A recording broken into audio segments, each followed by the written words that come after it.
and obedience. See, here's the difference. When you make an oath to God, God, I owe this to you, Lord. Our focus is on God. And our focus is on Him to keep us. And our focus is on Him to help us to get through what we're going through. Then the Bible says, keep your eyes on the Lord. He that keeps his eyes on the Lord, he that keeps his eyes on me, I'll keep you in perfect peace. Yeah. If you keep your eyes on Jesus, looking unto Jesus, Hebrews 12, looking unto Jesus, our confidence of our faith, yeah. Keep your eyes on the Lord. It keeps your focus on God. But when you make an inner vow, it keeps the focus on yourself. Do you know why Adam and Eve got kicked out of the garden? It wasn't because they ate the forbidden fruit. It was because they didn't repent. And number two, they kept their eyes. Once you disobey God, your eyes become on yourself. They were naked all alone. As for no physical clothes. But until they disobeyed God, they didn't see it. And the moment they disobeyed God, it became self-directed. And they began to look at themselves and say, we naked. They didn't have no clothes on the whole time. They were clothed with the presence and the glory of God. But the moment they sinned, the focus left God and became on them. And every time you put self on you, your focus gets off of God and it becomes on you. Amen. And that's where the inner vows are so dangerous. It takes your focus off of God. And it puts it on you. And when you're trying to, ain't nobody going to disrespect me. Ain't nobody going to treat me wrong. I know that takes a lot of energy. Always on the defense. Nobody going to disrespect me. Oh, no, you're not going to use me like that. Oh, no. My last husband said to me, you ain't going to say that to me. That takes a lot of strength and energy. My last wife said that. See, that's why you got to be free before you go into another relationship. You got to be free before you go into another relationship, because you carrying all of this baggage, all these inner vows, and the first time your husband or wife, your new one, said something to you that the other one said, it's going to cause all kind of headache and trauma. But the first time your new boyfriend or girlfriend say something to you that the other one said and you hadn't been free, yes, y'all might not be together too long. I may have a broken relationship out there now. Be honest. You don't have to raise your hand because you're just you. Yeah. How many have a broken relationship off? And it could have been something good.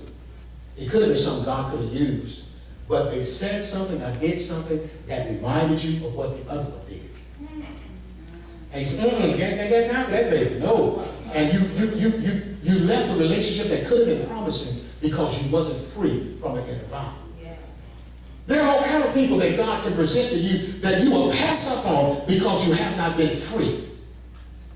When I say God presented you, I don't believe in not 1 inch in my being that God chooses our mates for us. I haven't proven it to you, but I'm not going to go through all that. I know people say God gave you to me and God, now I'm going to tell you what happened. Come on. God presented her to you. Come on. Because if it don't work, you ain't going to blame God. You gave that woman to me. No, God says, no, baby, I presented her to you. You chose. Yeah. And God will present more than one to you. Yes. If you're single, listen to God. Because God, he said, that she'll be good for you, sir. Then he said, she will too.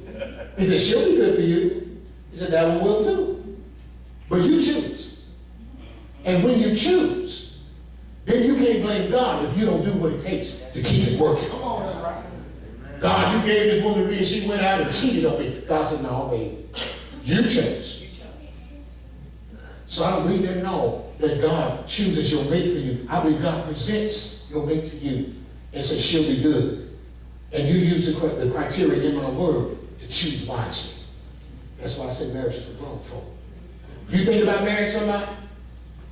Choose wisely. Because we got testimonies all over this church and all around this country. People didn't choose wisely. Amen? Amen. Listen to this. Let me close. Inner vows are the exact opposite.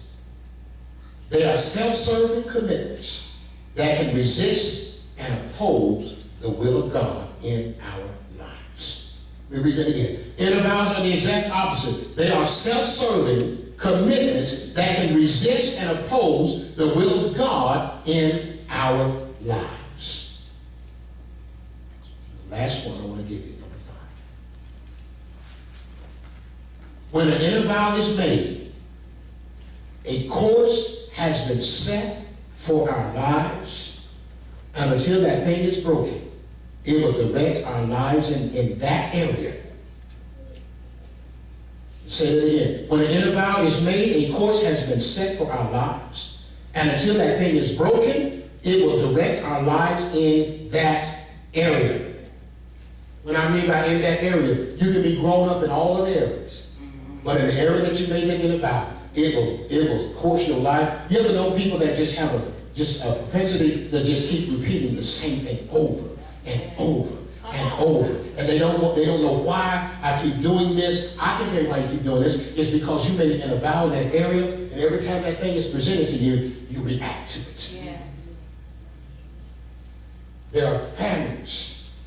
Some people call them generational curses, but many times it's an inner vow that a whole family is made, and everybody in that family gets divorced. Everybody. Nobody stays together. Have you ever seen families that everybody in the family gets divorced? Somebody's made it in a vow somewhere. And that thing perpetuates over and over. Ain't nobody gonna disrespect me. And listen, if you've been married more than 5 or 6 times, God bless you, I ain't mad at you. But you might have an inner vow that needs to be broken. Come on, Pastor. Because if you keep going through it over and over and over. Now I understand trying to find the right one. I understand that. But if you've been married more than 6 times, it might not be them. Yeah. I'm just saying. It might not be them. It might be something in you that needs to be broken. When I bring the message that I do at least every 3 or 4 years, and women, y'all will appreciate this message when I do bring it. Why do some women keep choosing the same kind of men that are dogs? I'm going to enlighten you why you keep choosing the same kind of man that ain't no good, the same kind of male. And you choose them over and over and over and over. After a while, it ain't them. It's something going on with you that make you keep attracting the same kind of no good scoundrels. Wow. I know they're in church, but there's some guys that just ain't no good. But you keep attracting over and over. And we're going to find out, why am I keep attracting these same kind of scoundrels? And then when I minister to you men, the 4 types of women that you need to avoid like the plague. There are 4 types of women. The different names, same sister. That brothers, you need to learn to avoid. Don't witness to them. Don't try to get them saved. Because before you know it, they can have you changing gods. You gotta let somebody else minister to them.